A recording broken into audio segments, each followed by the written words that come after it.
Got it. Okay. Thanks. I'm going to call the LNO meeting to order. It's 7 o'clock on the 15th of February. Our first order of business is comments from citizens present. If anyone would like to speak, you have 3 minutes.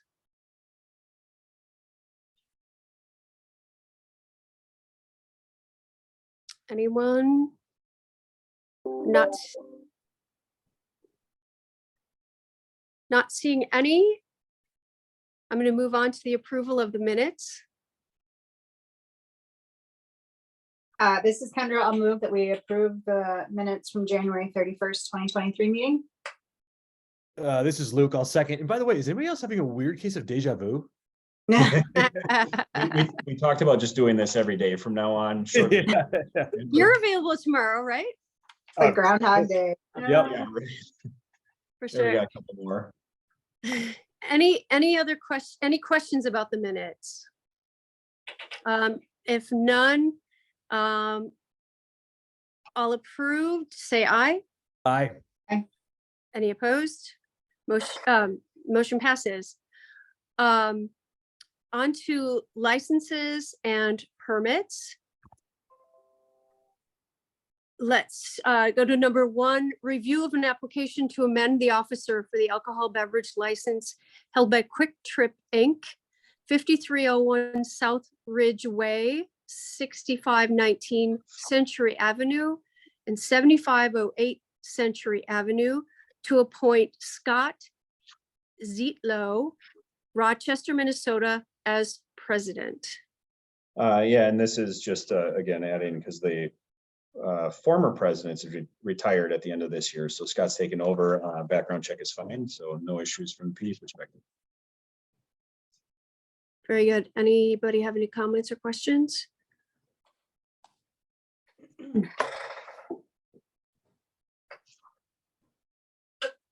I will move that we approve this application. I will second. Any other questions? Anything? All those in favor signify by saying aye. Aye. Aye. Aye. Any opposed? Motion passes. I think we can combine the next 2 licenses and permits, number 2 and 3. Application for a special event permit by Capital Flight, Matt Hofelt, contact person for Rock the Ramp on July 21st, 2023 at Capital Flight, 8264 Airport Road. And application for an outdoor amplified sound permit by Matt Hofelt for Capital Flight, a commercial enterprise, 8264 Airport Road, for a band and announcements, 5 p.m. to 9:45 p.m. July 21st, 2023 for the Rock the Ramp event. Hi, Matt. Hello, everybody. I need a show, man. Does anybody have any questions for Matt? This is a repeat event. This is going to be, I believe, the 3rd year that I know of, right, Matt? This is going to be our 7th year of Rock the Yeah. Ramp. Great. Jeremy, any issues? Nope, there have not been any issues in the years that this has been permitted or even before. We haven't had any problems. It's been a great event. Biggest issue is the potential of traffic, kind of when everybody's leaving and crossing. He's requested an officer this year for a 1-hour period, so we'll discuss that a little further offline here. But from the PD perspective, there's no issues with this event. And that will be at the end that he's requesting. Correct. So it'll be, once it's dark and everybody is kind of leaving at the same time. I think he's been on in the laser show again, right, Matt? Correct. Yeah. So Cool. people stick around for that, and then I think they tend to leave shortly thereafter. Right. Kendra, did you have a question? I was just going to ask if there were any changes from this year compared to last year's, or is it pretty routine? Materially, yep. Materially, no. It's a rinse and repeat. Okay. And then make a motion that we approve the special event permit for Capital Flight for Rock the Ramp on July 21st, 2023, and the application for the outdoor applied amplified sound permit for Capital Flight for Rock the Ramp on July 21st, 2023, for the hours of 5 p.m. to 9:45 p.m. specifically for the outdoor amplified sound. I will. Sorry, Luke. Nope, please go ahead. I will second that motion. All in favor of the motion signify by saying aye. Aye. Aye. Any opposed? All right, motion passes. Number 4 is an application for a temporary Class B license to sell beer by Badger Honor Flight, Inc., PO Box 25806, Madison, Wisconsin. Brian Ziegler, President, for July 21st, 2023 at Capital Flight, 8264 Airport Road for the Rock the Ramp fundraiser event.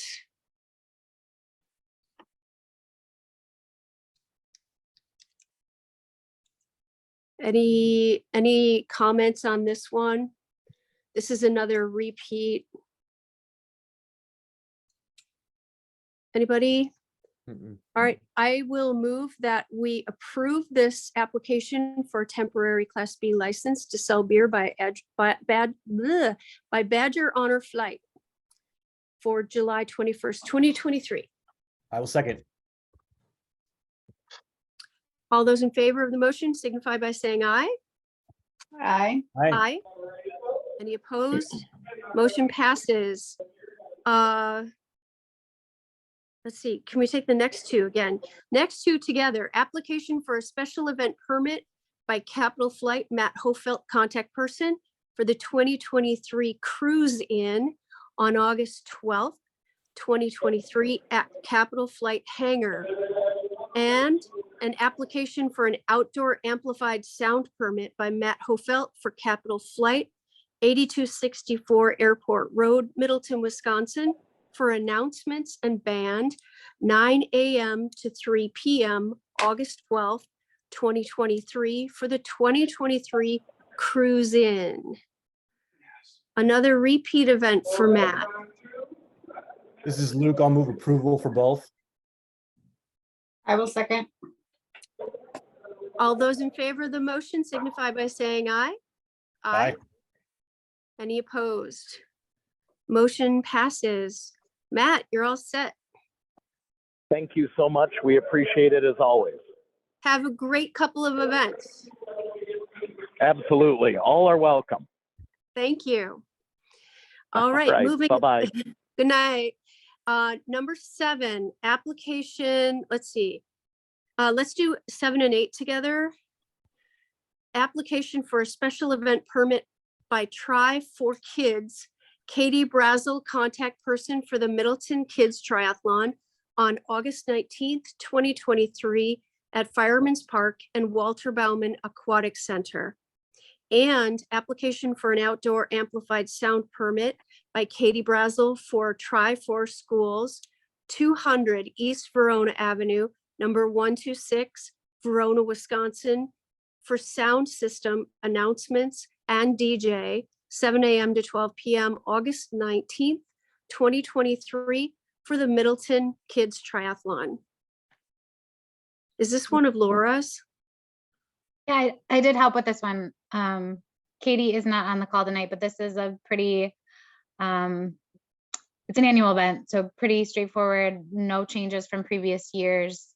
They are in communication with our Parks Department regarding the pool, and then also the high school with their utilization of that campus. So no concerns on my end. Great. All right, Anybody- I will move approval for both permits for Try for Schools for their event on August 19th, 2023. This is Luke. I will second that motion. All those in favor of the motion signify by saying aye. Aye. Any opposed? Motion passes. Number 9, application, let's see. We're going to do number 9 and 10 together. Application for a special event permit by Lupus Foundation of America, Wisconsin chapter, Dawn Thomas Semenko, contact person for the Walk to End Lupus Now, Madison, on September 16th, 2023 at Fireman's Park. And application for an outdoor amplified sound permit by Dawn Thomas Semenko for Lupus Foundation, Wisconsin, Lupus Foundation, Wisconsin chapter, 2600 North Mayfair Road, Suite 320, Milwaukee, Wisconsin, for sound system, announcements and band, 9 a.m. to 12 p.m., September 16th, 2023, for the 2023 Walk to End Lupus Now. I helped out with this one too. Another annual, this one is actually celebrating their 10th anniversary in Middleton. They are planning, based on the route submitted, they are planning to use the Pheasant Branch corridor trails, which they haven't in the last couple of years due to construction and the flooding. So they're really excited to be back on the trails. The only thing on the route to note is it kind of looked like they were maybe going to close down Parmenter, but that is not their plan. They do they start the races in teams, so they're pretty spread out, so they're not worried about congestion on sticking to the sidewalks. So Great. Any questions, guys? Nope. All right, I will move approval for both the application for special event permit and application for the outdoors amplified sound permit for Walk to End Lupus Now on September 16th, 2023. I will second. All those in favor of the motion signify by saying aye. Aye. Any opposed? Motion passes. Application for a special event permit by Beat the Blues, Inc., Chris Bathke, contact person for the Beat the Blues Cruise on April 15th, 2023 at Kiva Sports Center. another one of mine, another annual event. It's at Kiva. They do not close any streets. It's pretty straightforward. And then with all of these, the last one, this one, and the next, all the organizers are aware that they need to post trail signage in advance to alert people of the use of the trails. Great. Any questions, anyone?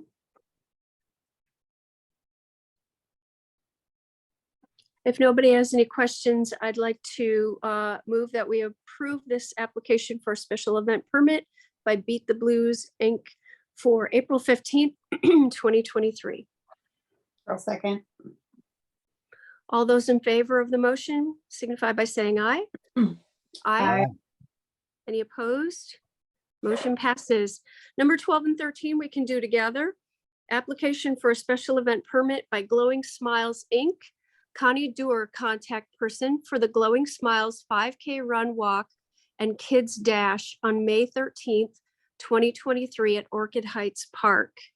And application for an outdoor sound permit by Connie Dewar for Glowing Smiles, Inc., 651 Old Timber Pass, Verona, Wisconsin, for DJ, 8:30 a.m. till 1 p.m., May 13th, 2023, for the Glowing Smiles 5K Run, Walk, and Kids Dash. This is another 10-year anniversary annual. And the only thing to note with this one is their amplified sound does start at 9 a.m., so it will require Common Council approval. And they also, just due to the proximity of residents, they are aware that they usually need to position their speakers away from any houses that are nearby. That's because Dan Ramsey doesn't like the noise on this weekend. That's very true. Yeah. All right, anybody have any questions about this one? I will move approval for the application for the special event permit and uh, wait, special event permit and the outdoor amplified sound. My eyes lost their place, sorry. For Glowing Smiles, 5K run and walk on May 13th, 2023. This is Kendra, I'll second. All those in favor of the motion signify by saying aye. Aye. Aye. Any opposed? Motion passes. Last two can go together, I believe. Yeah. Application for a special event permit by City of Middleton's Matt Stroh-Snyder, contact person for Sousa Palooza on March 4th, 2023 at Stone Horse Green. And an application for an outdoor amplified sound permit by Matt Stroh-Snyder for the City of Middleton, 7426 Hubbard Avenue for sound system from 1 p.m. to 4 p.m., March 4th, 2023 for Sousa Palooza at Stone Horse Green, 7550 Hubbard Avenue. Yeah, so Matt wasn't able to join us tonight, but this is a first time event. And I think he did pass along some information in case anyone's interested in knowing a little bit more, but they are planning to have Milwaukee's Wes Tank, who is an official Dr. Seuss YouTube, I think, celebrity, perform with some circus performers. They're planning to have juggling, hula hoop decorating, carnival type games, and I don't know enough about Cat in the Hat, but roasted beast bowling with a frozen turkey. That's from the Grinch. The great. Okay. I don't remember that in a Dr. Seuss book, but okay. But yeah, sounds like quite an event. They are not planning to close down the streets for this one. They are not. They are not. No. Okay. I'm assuming that they're partnering with the library. You know, I would assume that too, but I guess I haven't. He provided I think based on approval of this, he was gonna, it's the Madison Community Foundation and just CDA. I don't know. I mean, I think they'll obviously promote it with the library, but I don't know if they're really partnering on this one. Well, and I wonder if Madison Reading Project is involved. I'd be interested to know what other local community ones are involved. But I realize that with the change of the meeting, Matt would probably be able to report more if so. Yeah. But I'm sure we could email him and get some more details. that's just that's outside the scope of the permit, so it doesn't really matter. I was just interested. Yeah, no worries. Any other questions? All right. I will make a motion that we approve, if you would let me there, Katie, for the special event permit for the City of Middleton for Sousa Palooza on March 4th and the outdoor amplified sound permit for the same event on March 4th to the City of Middleton. I would make a motion that we approve both. I'll second that. Great. All in favor of the motion signify by saying aye. Aye. Any opposed? Motion passes. We're on to ordinances. Number 1, an ordinance relating to events at Stonehorse Green and to require special event permit application for city-sponsored events. Matt, I think you're up. Oh, let's see. I had this pulled up. I just gotta find it again. Too many windows open on my computer. I bet. Let's see. I think actually. So. Yeah, I had drafted this and this has been sort of this way for a while. I don't remember. I think I got some guidance from some information Abby originally sent. Then we had a meeting. There was mention of issues of we have this lease with the school district that's sort of in limbo and needs to be cleaned up, and so I removed that them as a sort of one of the other entities that sort of get the right to do events here. I think, I think we go ahead and adopt whatever we're going to adopt, and then whenever we get things squared away with the school district, we can add them at any time. Then I cleaned up a little bit based on my understanding of kind of what we wanted to do with the fireplace. The old language I had was a little bit more restrictive, I think, than we intended. Since then, though, Jeremy and I got a email from Abby regarding meeting with the Friends of Stonehorse Green Group and the CDA, and there's kind of a bullet list of variety of things that I think may make this look a lot different than the way we have it. So basically what, according to Abby, the feedback she got is to try to simplify the process to hold events, looking at possibly an annual blanket amplified sound permit rather than getting one for each event. Right now, we had talked about having the city be an actual applicant for special event permits as well as the amplified sound, just to make sure everything's kind of going through the same process and would have some same review. But Stonehorse Green is sort of its own animal in some ways, so it might make some sense to treat it a little bit differently for one or both of these sorts of permits. Abby's email does not seem to necessarily seek any further exemption from or some blanket approval for special event permits, so I don't think that's maybe on the table, but certainly looking for kind of an annual blanket amplified sound permit. Also Wait. some language about not just allowing organized by, but perhaps co-organized with the city to make it a little bit more open, such that where there's partnerships involved and not necessarily the city being the only sponsor. I think that's not really inconsistent with what we had talked about before. I think maybe that's more a semantic sort of issue, but certainly we could probably tweak what I've got there to make it a little clearer that just as long as the city and one of these is certainly one of the co-organizers, I think is fine.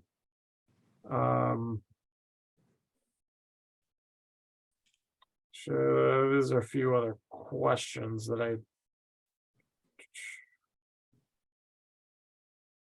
looking for some process to simplify to process for food trucks to set up around Stonehorse Green.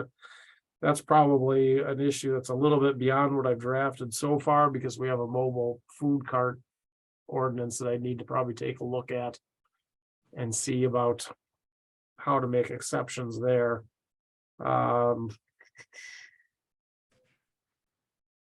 And she's also talking about a list of people who want to volunteer. I'm not sure that necessarily. Looking for some volunteer requirements. I'm not sure that necessarily needs to be in the ordinance, but at any rate, it does look like there are some ideas to kind of tweak what I've got here already. I don't know if you want to discuss any of those sort of ideas, or if you want to direct me to go back and work with Abby on redrafting some of this. Kendra has her hand up. Yeah, if I may. So I watched the CDA's meeting from the other night, and I appreciate Matt's summary of sort of all the things that kind of came out of that meeting that we're kind of looking at here with this ordinance. And the one thought that I had when I was listening to everybody, especially about the blanket permit and trying to sort of streamline things and make things more easy for everyone. And I got to reading the language that Matt has already put forward, and I was looking at the sentence The use of Stonehorse Green shall be overseen by the Community Development Authority, which may recommend the adoption of regulations for Stonehorse Green to the Common Council. So my thought is there a way that we can put together regulations that are specific to Stonehorse Green that would be something that we could provide other organizations with when they come to the city and say, hey, I have an idea for an event. Can you work with me on it? We'd like to use Stonehorse Green. We would have these regulations on the use of that specific space. Because I think Matt even just mentioned, you know, he would have to look at the food truck ordinance and see how that fits in, and having to look at the fire thing and how that fits in. If we have a separate regulation specific to Stonehorse Green, and I understand that's sort of what we're looking at for this ordinance, but I'm wondering if it doesn't need, if that language there allows us to make it a different document that doesn't live within our ordinances. Matt, I'm just wondering where that language came from, and if you could explain a little bit more, maybe what your thoughts were. Well, what I was getting at there is just to kind of sort of mirror what happens with other committees. It's oftentimes various committees just have the general authority to kind of see, you know, and recommend things and ordinances to the council, because that's their sphere. And so, you know, one of the things we talked about is, you know, we already do have this section 21.04 is a whole set of separate regulations for Stonehorse Green. Now they do mirror a lot of the other park regulations, but they are specific to Stonehorse Green, so those can be changed, added to, and if done in that chapter, will only affect Stonehorse Green. Okay. Part of this language was intended to sort of further clarify a committee that has some authority, so it's clear that it's not parks, it's not conservancy lands, it's CDA, and so this language really was sort of designed to sort of mirror that relationship. That Is that because it's not considered a city committee under chapter 2? Is that why? No, I mean, I guess we probably haven't. Yeah, I think CDA is under a different part of our ordinances. No, this is more just it was unclear what, if there was any sort of body that had, you know, Stonehorse Green as its baby. You know, like I said, parks is there to consider what's in the best interest of the parks and recreation and oversee and make recommendations. And so was parks that for Stonehorse Green? No, that's not what we wanted. Similar to you know, conservancy lands. And so that language that you just cited was just sort of intended to say, hey, the CDA is the sort of body that has the oversight, and you know, so it's not really Parks' job to recommend regulations for Stonehorse Green to the council. It's the CDA. That's really all that was intended to do. But so certainly, if there's other things that we want to put in 21.04, it would be up to the CDA to make those recommendations. It's within their jurisdiction to do that. Okay. Yeah. Matt, can you clarify? What Okay, you were yeah, saying? then I guess to me, that does sound like there's a lot more done. Kendra, I'm sorry, you froze. Can you repeat that? Kendra, can you repeat what you just said? No, it's okay. Hold on, I'll be right back.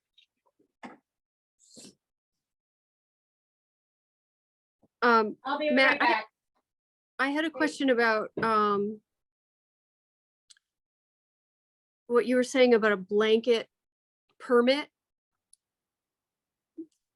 Yeah, I mean, I don't know if the concept is maybe better explained by just excluding events under this section from requiring permit. But that's kind of what sounds like what they're looking for is to, and I don't know if it's even a matter of, you know, do Stonehorse Green events come before LNO? But It does sound That like a more answers my streamlined question. process than what I am, what I've got written here is what's being recommended. I think during the CDA meeting, we were talking about how Capital Brewery has an annual permit application for all of their bands and an Okay. annual amplified sound permit. And we were thinking that Stone Horse Green, Matt Stroh-Snyder could get something like that. Well, certainly, yeah, I mean, well, you know, it's the city property, and since they're city events, we can be a little bit more free to do what we want. You know, correct me if I'm wrong, though, with even with Capital Brewery, though, I mean, we've got tons of dates and sort of, but I mean, there's some specificity to what we have for Capital Brewery, isn't there? I mean, they have, you know, their Thursday night this and Yeah, they do Monday through Thursday. They have a Friday, a Saturday, and a Sunday permit. So there's actually 4, correct, Laura? Yeah, there's 4 different annual permits that, yeah, just based Yeah. on the time on those So specific there's- dates. And then they so also they have do, some regularity in those events, whereas I don't know if we're at the point where we have the kind of regularity where we can really say, oh, you know, it's every Thursday night. Sure, But- sure, but given that we weren't sure that you could do some sort of, you know, overall, we Well, don't want to you make. never asked. No. Sure we I mean, can. Yeah, it was at the CDA meeting where, you know, we didn't know what kind of thing was even available to Matt. But I know that the goal of CDA was like, let's really make this easy because we want this green space used. sure. Well, I know we could definitely and really, I guess maybe the first overarching question for this committee is, you know, how much like committee oversight do you feel you need to have with events at Stone Horse Green if it's just these entities that are organizing any of the events? I mean, we could have you know, basically everything at Stone Horse Green, or have nothing at Stone Horse Green come before L&O, and maybe have it all just approved by CD or even staff if you felt comfortable with it, or you know, no permits or anything are needed as long as they're within certain guidelines, kind of like what we do with the amplified sound, where you don't have to go to council if you're within this. You know, it's just, who do you want making the decisions and how much delegation are you comfortable giving? And I think, like I said, where we have basically the city being required to be involved in all of the events. I mean, certainly, I think a greater degree of delegation is probably appropriate, because if something happens and you don't like it, I mean, you always have the power to claw it back, add further review processes. So it just, how involved do you want to be in making these decisions? Katie, can you talk a little bit more? Can you talk a little bit about how events go before the CDA? Like, how does Matt bring every idea he has and it gets fleshed out at the CDA? How does that happen? I don't know. No, not really. I mean, it's all kind of new, but he did bring his calendar of events that he has thus far. I mean, sure, we could make him report on a regular basis to CDA. I mean, the events would have, the events probably need to go before some committee, whether it's L&O or CDA. I'm sort of thinking if they follow the guidelines that Matt Fleming puts up on an ordinance, we wouldn't necessarily need them to come before anybody. Could be the staff, could be Abby. Yeah, and so then it's a matter of, you know, we go back and look at 21.04, see what we've got in there, and maybe we have, even under what I have here, have, like I said, say, you know, within these times or within these sorts of guidelines, staff can do what it wants, or you know, Luke, where are you on this? Yeah, I tend to, since we've granted CDA the authority, or because of it is, rather than multiple cooks in the kitchen, I'm totally comfortable with outlining the parameters, deferring to CDA, and ultimately saying if there is a special exception or if we need to revisit, we have the authority to do so. But you know, and look, I've contributed just much, but I can't help but thinking as we're talking about this, I'm like, man, we spent a lot of time, and I think rightfully so on this, but I think it's the citizens and the friends of Stonehorse Green, et cetera, they deserve us to kind of come to a conclusion. It may not necessarily always be the one that we stick with over the long term, but ultimately a decision. So I tend to say, let the CDA have the authority to run these. I guess staff has first kind of authority, and then ultimately, if it needs to go above and beyond that, then having it go to the CDA. Yeah, I like that. Is this do we have to have a motion on this? Well, I guess right now it kind of feels like I'm taking this committee's temperature. I think either way, I'm probably gonna have to go back and talk with Abby a little bit about more of the detail and come back to you with, but it just sounds like some of this is gonna have to be significantly redrafted or be added to. So I think we're talking about a much different framework than what I thought we were originally talking about. So, yeah, I don't know if we really need a motion, but if you want to make one, just to direct me to go back and work with Abby to develop an ordinance that's a little more consistent with the discussion that occurred at CDA. I'll make that motion. I will second, and then is the ordinance would then come back in front of this group, or what would be the next step after that drafting, Matt? Well, I mean, I think we'll want CDA to take, if this is gonna be their baby, we ought to get Right. their recommendation, but because it's an ordinance, it will come back before this committee. So when would CDA meet again? We're the third Thursday of the month, I believe.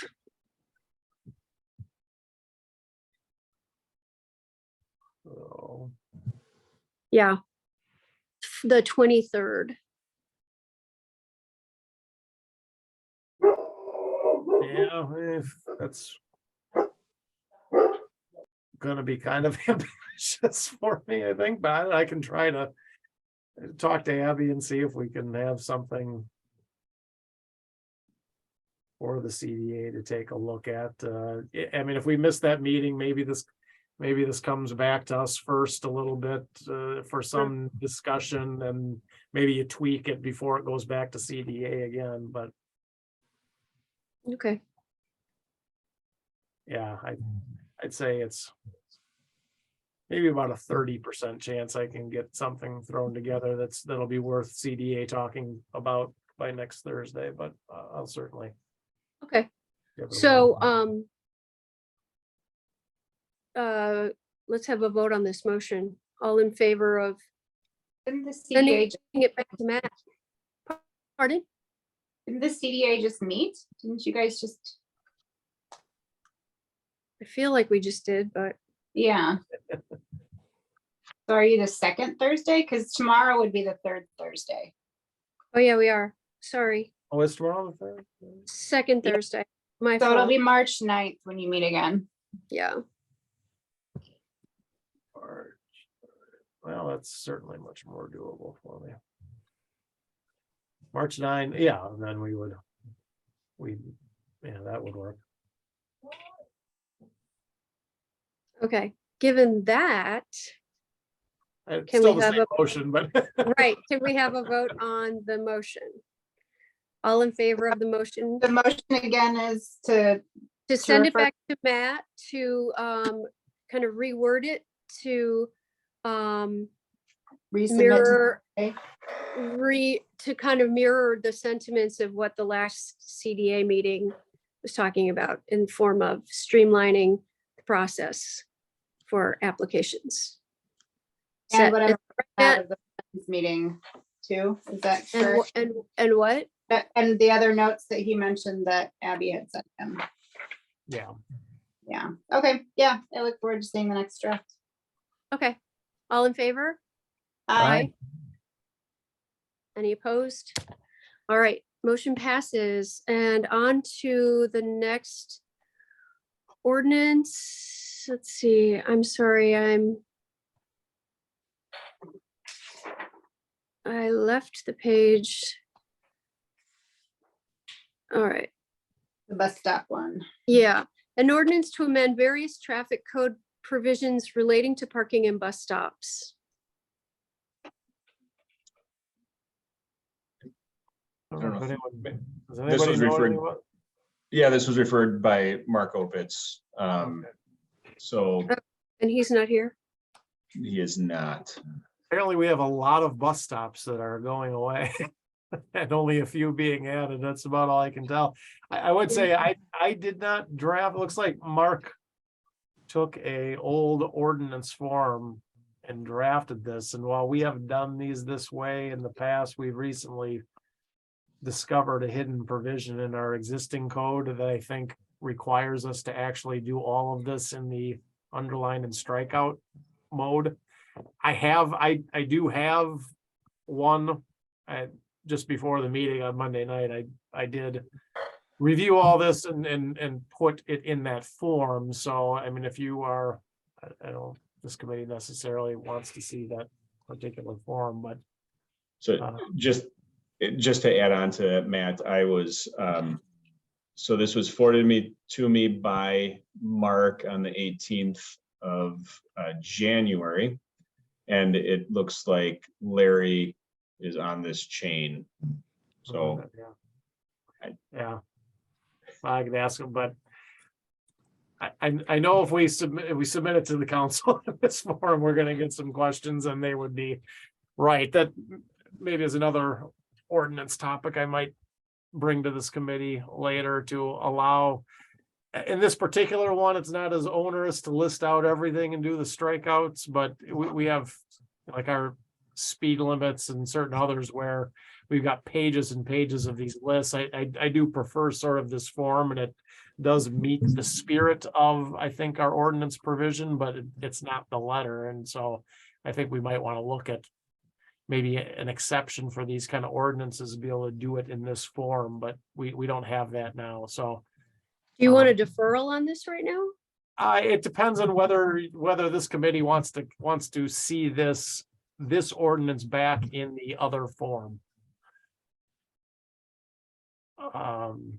I mean, he isn't asking for this to be effective until I think it was June June. 11th. So it does not seem to be some urgency. I can put it in the other form.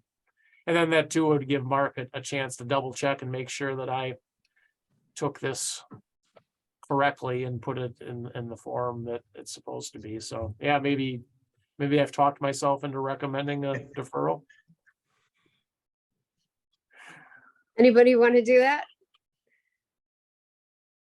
I will move deferral of this item. I'll second that. All in favor of deferring, signify by saying aye. Aye. Aye.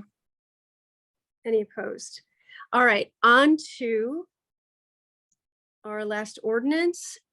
An ordinance relating to remote meeting by boards, committees, or commissions. Yeah, so the council asked this to come back to L&O to have some ordinance language allowing for remote meeting for committees. This is just kind of as you'll see, some of the language is similar definitions and concept from our charter ordinance, but this is going to be specific to committees. Just kind of tweaked some of the introductory language. It's probably appropriate since we're doing more in this section, and actually currently are doing more in this section than just appointments. So this is generally city boards, committees, and commissions. This tweaks than what we have for the definition of a quorum. And then we have the remote meeting language. I've tried to keep this as sort of flexible and open for the different committees, as I think is reasonable. You know, we've been doing this for, 3 years, and it just didn't seem to me with some of the examples I looked at that a lot of the specific rules and formality seem to be overkill and may not work for every committee. Most of the stuff I think is common sense to the circumstance and being sure you're meeting the open meetings law. So some of the probably the one thing that I have in here that is the most restrictive and that I am kind of recommending we do is that this is in this subsection in J4 of the remote meeting section. So any body that meets to exercise in a quasi judicial function, or particularly the Plan Commission, because the Plan Commission is one of the few bodies that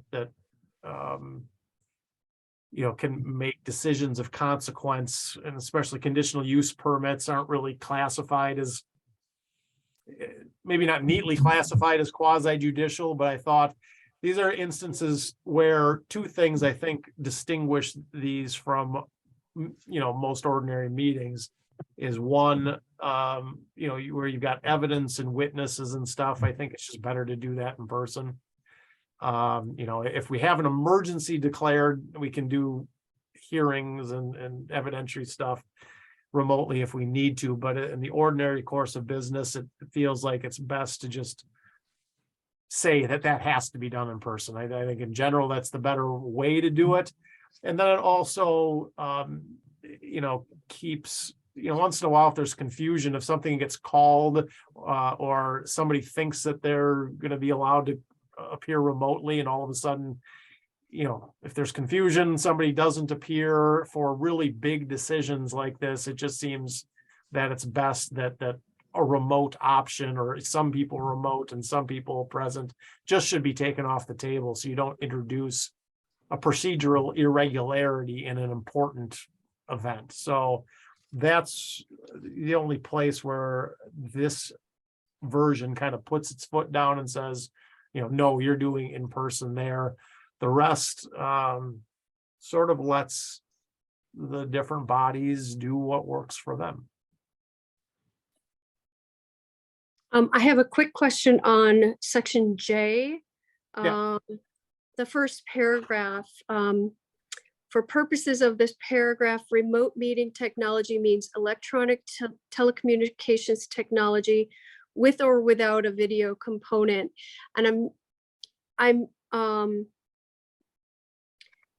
thinking back to the last council meeting when I think people were in agreement that they wanted there to be a video component. Now, maybe that's too restrictive here to say that it has to have a video component in order to be counted in a quorum.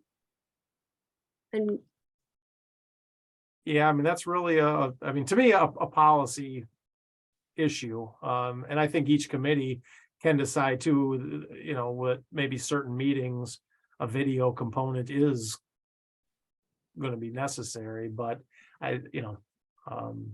so it's, I see your point that having it be very general lets the committees decide for themselves. And I take that point. Cool. Any action you need from us here? Well, You want us to if you like what I've got, for it to go to council? you could recommend it to council. If you want to have a little time to digest it, you could defer it. I know you Okay. haven't had a lot of time to look at it, but Kendra, you've got your hand up. Sorry if I didn't see it. No, I just put it up. The language, if authorized by majority vote of its members or in absence of action of the pot by order of its chair, conducting a meeting or allow a member.